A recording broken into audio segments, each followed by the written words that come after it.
ಕನಿಷ್ಠ ವೇತನ ಜಾರಿಗೆ ಆಗ್ರಹ, ಜೈಲ್ ಭರೋ ಚಳುವಳಿಗೆ ಬ್ರೇಕ್. ಕನಿಷ್ಠ ವೇತನ ಜಾರಿಗೆ ತರಬೇಕು, ಬೆಲೆ ಏರಿಕೆಯನ್ನು ನಿಯಂತ್ರಣದಲ್ಲಿಡಬೇಕು, ಯೋಜನಾ ನೌಕರರಿಗೆ ಕೆಲಸದ ಭದ್ರತೆ ನೀಡಬೇಕು ಹಾಗೂ ಪಂಚಾಯಿತಿ ನೌಕರರನ್ನು ಸರ್ಕಾರಿ ನೌಕರರೆಂದು ಪರಿಗಣಿಸಬೇಕು ಎಂದು ಆಗ್ರಹಿಸಿ ಇಂದು ಜೈಲ್ ಭರೋ ಕಾರ್ಯಕ್ರಮ ಹಮ್ಮಿಕೊಳ್ಳಲಾಯಿತು. ಈ ಹಿನ್ನೆಲೆಯಲ್ಲಿ ಪ್ರತಿಭಟನಾಕಾರರು ಬೆಳಗಾವಿ ಜಿಲ್ಲಾಧಿಕಾರಿ ಕಚೇರಿಗೆ ಮುತ್ತಿಗೆ ಹಾಕಲು ಮುಂದಾದರು.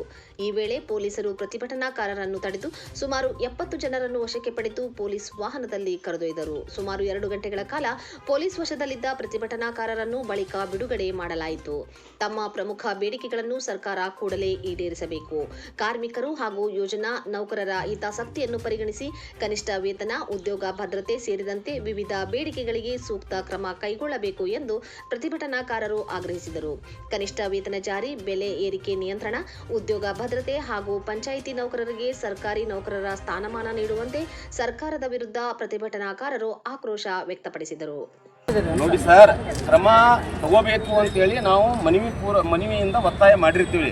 ಅದು ಸರ್ಕಾರಕ್ಕೆ ಗೊತ್ತಾಗಿದ್ದು ಒಂದೇ ಸಲ ಅಲ್ಲ ನಾವು ಮಾಡೋದು, ಹೋರಾಟ ಮಾಡೋದು. ನೀವು ಹೇಳ್ದಂಗೆ ಏನೈತಿ, ಮೇಲಿನ ಮೇಲೆ ಸರ್ಕಾರದ ಗಮನವನ್ನು ಸೆಳೆದು ನಾವು ಹೋರಾಟ ಮಾಡಿದ್ದರ ಭಾಗವಾಗಿಯೇ ಮೇ 22ನೇ ತಾರೀಕಿಗೆ ಕನಿಷ್ಠ ಕೂಲಿ ಕೊಡಬೇಕು ಅಂತೇಳಿ ಒಂದು ಅಧಿಸೂಚನೆ ಬಂದಿತ್ತು.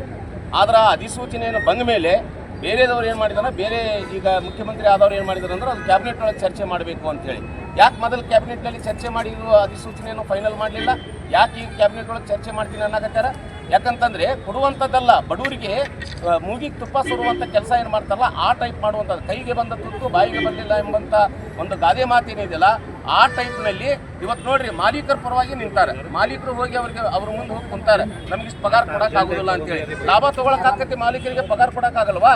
ಅದು ಯಾರಿಗೂ ಮುಖ್ಯಮಂತ್ರಿಯವರಿಗೆ, MP ಗಳಿಗೆ MLA ಗಳಿಗೆ ಗೊತ್ತಾಗೋದಿಲ್ವಾ? ಗೊತ್ತಿದ್ರೆ ಅದನ್ನು ಪೇಮೆಂಟನ್ನು ಕೊಡಬೇಕಂತೇಳಿ ಹೇಳಬೇಕಾಗಿದೆ. ಕಾರ್ಮಿಕ ಏನೋ ಒಂದು ನಿಯಮ ಕೂಡ ಇದೆ, ಕನಿಷ್ಠ ವೇತನ ಶೆಡ್ಯೂಲ್ ಒಳಗೆ ಎಷ್ಟು ಮಂದಿ ಬರ್ತಾರೆ? 1192 ಕೆಟಗರಿಗಳು ಬರ್ತಾವೆ. ಅವರೆಲ್ಲರೂ ಕನಿಷ್ಠ ವೇತನ ಕಾಯ್ದೆ ಒಳಗೆ ಇರ್ತಾರೆ. ಕನಿಷ್ಠ ವೇತನ ಕಾಯ್ದೆ ಅಂತಂದ್ರೆ 5 ವರ್ಷಕ್ಕೊಮ್ಮೆ ವೇತನವನ್ನು ರಿವೈಸ್ ಮಾಡಬೇಕು, ಅಂದ್ರೆ ಪರಿಷ್ಕರಣೆ ಮಾಡಬೇಕು. ಆದರೆ ಕರ್ನಾಟಕ ರಾಜ್ಯ ಸರ್ಕಾರ 9 ವರ್ಷಗಳಿಂದ ಪೇಮೆಂಟನ್ನು ರಿವೈಸ್ ಮಾಡಿದ್ದಿಲ್ಲ. ಅದು ನಿರಂತರವಾದ ಹೋರಾಟವನ್ನು ಮಾಡಿದ್ದರ ಭಾಗವಾಗಿ ಮೇ 22ನೇ ತಾರೀಕಿಗೆ ಪೇಮೆಂಟನ್ನು ರಿವೈಸ್ ಮಾಡಿ ನಾವು 60% ಕೊಟ್ಟಿವಿ ಅಂತೇಳಿ ಜಂಬಾ ಕೊಚ್ಕೊಂಥದ್ದು. ಆದ್ರೆ ಲೆಕ್ಕ ಮಾಡಿ ನೋಡಿದರೆ ಕೇವಲ 40% ಪಗಾರ ಹೆಚ್ಚಾಗೈತಿ, 50ನೂ ಆಗಿಲ್ಲ.